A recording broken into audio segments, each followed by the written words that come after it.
Apa jadinya jika ada seorang dengan inner child yang menyimpang? Inilah kisah seorang pembuat boneka mayat. Selamat datang di True Crime Horror Story, tempatnya kita membahas cerita kriminal nyata paling mengerikan dalam sejarah. Di kota Nizhny Novgorod, Rusia yang tenang, sebuah rahasia mengerikan tersimpan selama bertahun-tahun. Anatoly Moskvin, seorang akademisi terhormat, menyimpan obsesi yang mengerikan. Siang hari, dia seorang sejarawan. Malam hari, dia berubah menjadi sesuatu yang jauh lebih menyeramkan. Dia punya hobi gelap yang mengejutkan dunia. Apa obsesinya? Mengubah mayat menjadi boneka hidup. Gairah mengerikan ini menguasainya. Dorongan ini membuatnya membongkar kuburan dan mencuri mayat. Dia percaya dia sedang menjaga arwah mereka. Baginya, boneka-boneka ini bukan sekedar benda. Mereka adalah anak-anaknya. Dia merayakan ulang tahun mereka dan mengadakan pesta teh yang menyeramkan. Tetangganya tidak tahu apa yang terjadi di balik pintu rumahnya yang tertutup. Mereka melihatnya sebagai pria yang pendiam dan cerdas. Mereka tidak tahu dia menyembunyikan mimpi buruk. Anatoly Moskvin lahir pada tahun 1966. Sejak kecil, dia menunjukkan minat yang tidak biasa. Dia terpesona oleh pemakaman dan ritual kematian. Masa kecilnya ditandai oleh insiden yang menakutkan. Pada usia 13 tahun, dia dipaksa untuk mencium wajah seorang anak yang sudah meninggal di pemakaman. Pengalaman ini meninggalkan bekas yang tak terlupakan padanya. Kecakapan akademis Moskvin tak terbantahkan. Dia adalah seorang ahli bahasa dan sejarawan. Dia menguasai 13 bahasa dan sangat dihormati di bidangnya. Rekan-rekannya menganggapnya jenius, meskipun sedikit eksentrik. Obsesinya dengan pemakaman diketahui umum tetapi tidak dipertanyakan. Dia menulis artikel tentang sejarah Celtic dan ritual penguburan. Dia bahkan memberi kuliah tentang subjek tersebut. Tapi ketertarikannya pada kematian melampaui minat akademis. Hal ini meresap ke dalam kehidupan pribadinya, mendorongnya untuk melakukan tindakan yang tak terkatakan.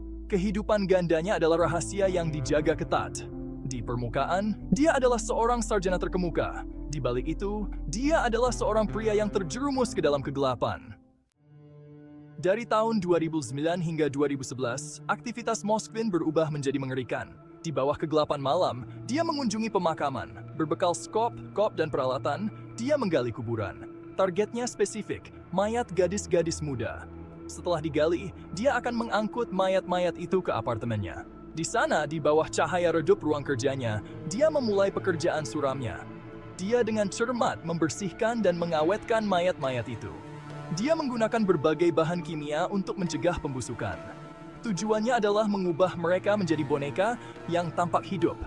Dia mendandani mereka dengan pakaian bagus dan wig. Dia merias wajah mereka. Dia memasukkan mata kaca ke rongga mata mereka.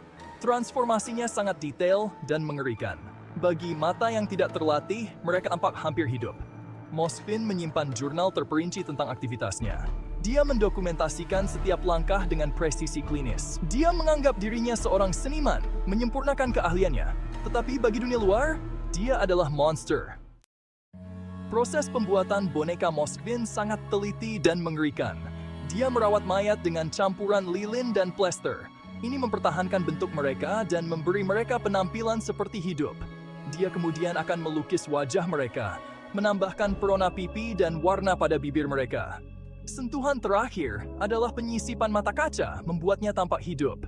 Dia mendandani mereka dengan pakaian yang dia beli dari toko-toko lokal. Setiap boneka mengenakan pakaian unik, dipilih dengan cermat oleh Moskvin.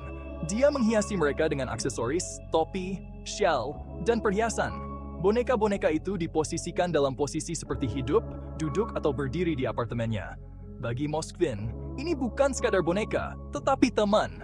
Dia akan berbicara dengan mereka, membacakan untuk mereka, dan bahkan menonton TV bersama mereka.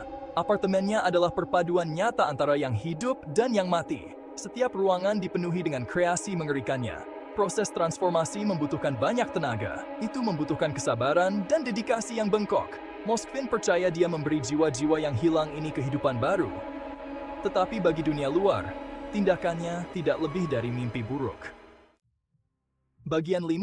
Hidup dengan boneka. Suasana rumah yang mencekam. Interaksi Moskvin dengan bonekanya sangat intim dan mengganggu. Dia memperlakukan mereka seolah-olah mereka hidup. Dia merayakan ulang tahun mereka dengan kue dan lilin. Dia mengadakan pesta teh, mengatur tempat untuk setiap boneka. Baginya, mereka adalah anak-anaknya. Dia bahkan memberi mereka nama, memberi mereka identitas dan cerita. Dia akan berbicara dengan mereka selama berjam-jam. Dia membacakan cerita dan menyanyikan lagu pengantar tidur untuk mereka. Apartemennya dipenuhi dengan suara percakapan satu arahnya. Mosfin percaya dia memberi mereka cinta dan perhatian yang mereka lewatkan dalam hidup. Tetangganya sesekali mendengar suara-suara aneh, tetapi mengabaikannya. Mereka tidak tahu apa yang terjadi di dalam. Bagi mereka, Mosfin adalah pria yang pendiam dan penyendiri. Mereka tidak tahu, dia tinggal bersama koleksi mayat. Hubungan Mosfin dengan bonekanya sangat meresahkan. Itu mengaburkan batas antara hidup dan mati.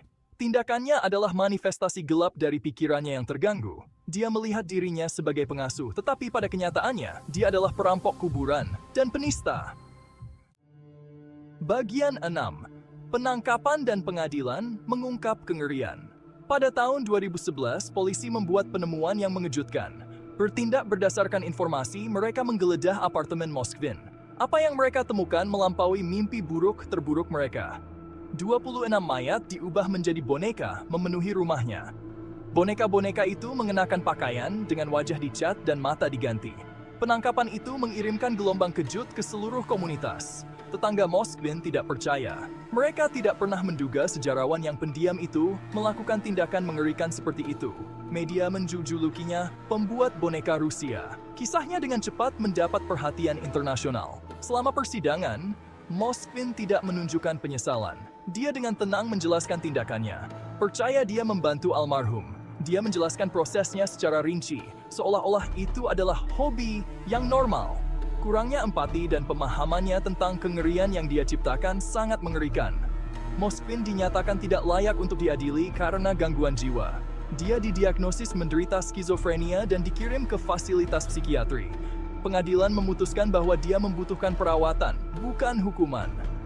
Kasusnya menyoroti kompleksitas penyakit mental dan perilaku kriminal. Bagian 7. Psikologi dan motivasi di dalam pikiran Moskvin. Memahami psikologi Moskvin adalah kunci untuk memahami tindakannya. Dia menunjukkan tanda-tanda penyakit mental yang parah. Obsesinya dengan pemakaman dan kematian berakar sangat dalam. Pengalaman traumatis pada usia 13 tahun kemungkinan memainkan peran penting. Tampaknya telah memicu daya tarik seumur hidup dengan orang mati. Jurnal Moskvin memberikan wawasan ke dalam pikirannya. Dia percaya dia menyelamatkan jiwa-jiwa almarhum. Dia melihat dirinya sebagai wali, menjaga mereka dari ketiadaan. Khayalan inilah yang mendorongnya untuk melakukan tindakan kejinya. Kurangnya penyesalannya sangat mencolok. Dia benar-benar percaya dia melakukan sesuatu yang baik. Ketidakterhubungan dari kenyataan ini adalah ciri khas skizofrenia. Tindakannya tidak didorong oleh kebencian, tetapi oleh delusi yang mendalam. Kasus Moskvin menimbulkan pertanyaan penting tentang kesehatan mental. Ini menggarisbawahi perlunya intervensi dan perawatan dini. Tindakannya adalah hasil tragis dari penyakit mental yang tidak diobati. Mereka berfungsi sebagai pengingat nyata akan pentingnya perawatan kesehatan mental. Bagian 8. Kesimpulan, refleksi kisah yang mengerikan. Kisah Anatoly Moskvin adalah kisah yang mengganggu. Ini memaksa kita untuk menghadapi aspek gelap dari sifat manusia. Tindakannya didorong oleh penyakit mental yang mendalam. Itu adalah manifestasi tragis dari delusinya. Kasus Moskvin menyoroti pentingnya kesehatan mental. Ini menggarisbawahi perlunya intervensi dan perawatan dini. Seandainya dia menerima bantuan yang dia butuhkan, mungkin tragedi ini bisa dicegah. Implikasi yang lebih luas dari cerita ini jelas. Kita harus memprioritaskan perawatan kesehatan mental. Kita harus mengenali tanda-tanda penyakit mental dan memberikan dukungan. Kisah Moskvin adalah pengingat yang mengerikan tentang apa yang bisa terjadi ketika kita tidak melakukannya. Pada akhirnya, Anatoly Moskvin melihat dirinya sebagai pengasuh. Tapi tindakannya adalah mimpi buruk yang menjadi kenyataan. Kisahnya berfungsi sebagai pengingat suram tentang pentingnya kesehatan mental dan kengerian yang dapat timbul ketika diabaikan. Jangan lupa klik like jika kamu menyukai cerita True Crime Horror Story. Comment untuk request cerita True Crime Horror Story. Apalagi yang ingin dibahas, dan subscribe agar tidak ketinggalan cerita True Crime Horror Story lainnya.